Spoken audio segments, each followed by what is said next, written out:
The retreat of the water was most pronounced furthest away from the wall. In addition to leaving sediments exposed, the effect of the current became apparent with the formation of the first rapids.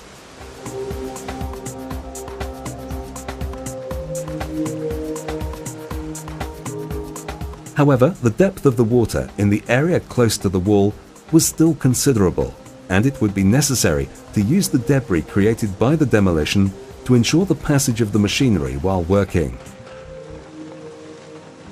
At this point, the rate of demolition accelerated thanks to the fact that the wall was composed of blocks of rock held together by a layer of unreinforced concrete.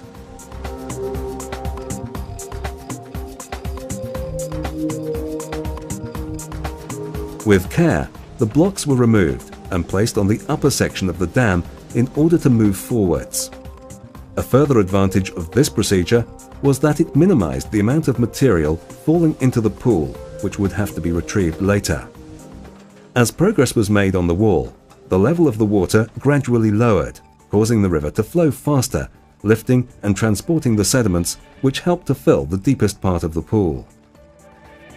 The drop in the water level and the increased speed of the current became so pronounced that the fish still occupying the area migrated upstream in search of new areas to shelter.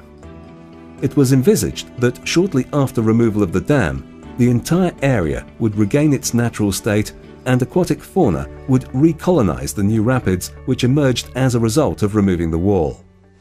Este tipo de obras son controvertidas. Son obras que bueno, pues en nuestro país, en nuestra región, se llevan haciendo poco tiempo y hay mucha gente que no entiende cómo se puede gastar dinero en destruir, en eliminar obras. Esto tiene, bueno, pues por supuesto toda una serie de explicaciones, ¿no?, que conviene ir dando porque nos tenemos que ir acostumbrando a este tipo de actuaciones. La primera de ellas es porque la ley nos obliga a que cuando una obra de estas pierde su utilidad, tenemos que eliminarla. La segunda porque es una buena medida de restauración de ríos, de restauración fluvial. Es mucho más interesante una medida de destrucción, de demolición de un azud de estas características que muchos proyectos de falsa restauración de ríos y riberas que se están haciendo y que lo único que hacen es pues añadir más cacharros a los ríos, ocupar sus llanuras de inundación y bueno, pues toda una serie de estructuras y cuestiones que no vienen al caso y que no tienen nada que ver con la restauración fluvial.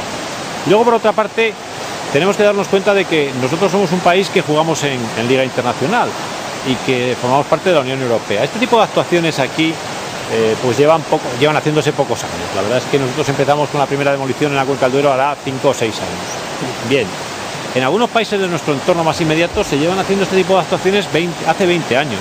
Y los norteamericanos, que quizás son los más avanzados en demolición de infraestructuras obsoletas, de presas que quedan fuera de uso, pues llevan del orden de 30 años. Así es que yo creo que estas causas o estas razones o estos motivos son más que suficientes para explicar la viabilidad y la necesidad de este tipo de obras. Lo que es la retirada de estructuras y la conexión de la continuidad longitudinal se ha convertido en una de las principales actuaciones dentro del programa de conservación de cauces de la Confederación Hidrográfica del Duero, ya que se ha comprobado que al final son bastante rentables en cuanto a la recuperación que se consigue con respecto al gasto que se hace. Entonces, esta es la retirada de azud número 75. Con este ya son 75 las estructuras que se han quitado y se tiene previsto que a lo largo del 2011 se llegue a las 80. Aunque puede parecer un número elevado, realmente al final se queda en algo un poco testimonial, porque se ha realizado un estudio de permeabilidad recientemente en el que ha ido acompañado de un inventario que, aunque no ha sido completo de toda la cuenca porque no se ha podido realizar en todos los ríos y arroyos, al final se han inventariado alrededor de 4.000 estructuras, que según la estimación que nosotros estamos haciendo puede que se acerquen a las 5.500, 6.000. Por eso digo que no es que sea algo significativo en cuanto a su importancia relativa, pero sí en cuanto a empezar con este tipo de actuación, ya que nuestro objetivo al final va a ser la demolición o retirada de todas aquellas estructuras que supongan una interrupción y que no estén en uso o carezcan de concesión. The following day, the wall was completely breached and the river was finally freed for work to start again on the riverbed. It was only a few hours before the entire upper section of the structure, made of concrete, had been removed and the water level had dropped a further 2 meters. Once the level had been lowered to the foot of the dam, the river quickly began to affect the sedimentation, mobilizing large quantities of boulders despite the low flow rate of the river water in the summer. Sediment mobilization would be an important process, and the technicians from the Water Board of the Duero Hydrographic Confederation seized the opportunity to study and model the processes by which the river itself accomplished the real restoration work, using its own resources and energy, the ultimate goal of any intervention. As the river sought its course, rushing between the deposits accumulated over decades, the work continued, and the remainder of the wall, mainly composed of large blocks, was removed and loaded onto dumper trucks.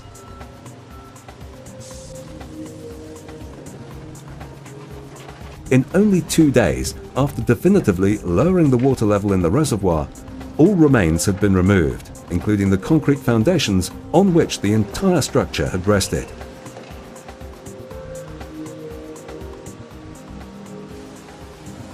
To conclude the intervention, efforts focused on removing any concrete debris or other foreign material from the river, such as angular blocks or scrap metal. In the process, the materials were set down close to the channel area, carrying out a minimum restoration to the area until the river, at its peak flow rate, would accomplish the final restoration work.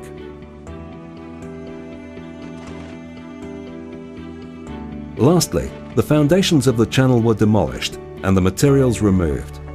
In addition, working from the road, most of the materials used to make the ramp were retrieved. Work was limited to the removal of all foreign materials from the river, and a minimum investment was made in the restoration of an area that the river itself would modify according to its needs. El objetivo principal en esta actuación es el de mejorar la continuidad longitudinal en el río. En este caso concreto, lo que se ha hecho con la demolición del azuz existente es reconectar 16 kilómetros de río que antes se encontraban interrumpidos por la propia estructura. Entonces, esta conectividad no solo se enfoca al tema de la fauna piscícola, sino que también tiene que ver con todo lo relacionado con el sedimento, macroinvertebrados, semillas y todo lo relacionado con la estructura del río. El procedimiento que se sigue en este tipo de actuaciones es únicamente el de la retirada del obstáculo que está molestando en el río. Esto se hace principalmente por una cuestión económica, ya que otro tipo de actuaciones encarece bastante la obra, y por otro lado lo que procuramos es intervenir lo menos posible, ya que aguas arriba de la presa hay una gran acumulación de sedimento que se acumula durante toda la vida útil de las estructuras en general. Pero en cambio aguas abajo lo que tiene es un gran déficit, entonces de esta forma luego ya el río va haciendo la movilización de toda esa sedimentación de forma natural a través de los diferentes caudales y conseguimos lo que es la restauración del tramo completo de río que se vio afectado en su momento por la presa existente. Lo que buscamos es que el río sea un poco el arquitecto en cuanto a la definición final de la estructura que va a tener, y esto es a través de su dinámica.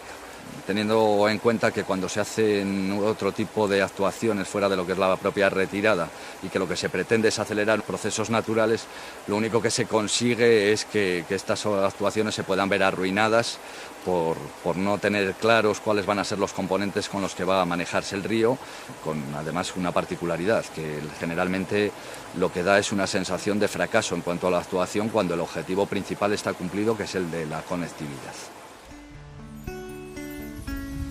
With the onset of the following hydraulic year, the first rains arrived and the flow rate of the river water increased, exceeding the low summer flow that had dropped to below 1 cubic meter per second. The river continued to shape the river course, and some of the boulders began to occupy the areas downstream from the old dam. Nevertheless, the course was still winding, and most of the sedimentation accumulated at the upper section of the reservoir remained largely unaffected by the opening of the channel, since they were still untouched by the erosive processes.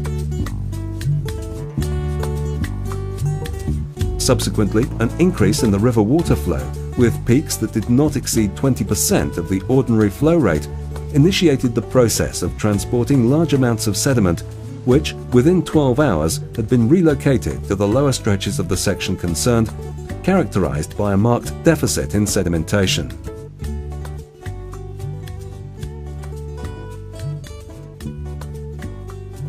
In less than a month, the Brnezga River had effectively reclaimed most of its original course.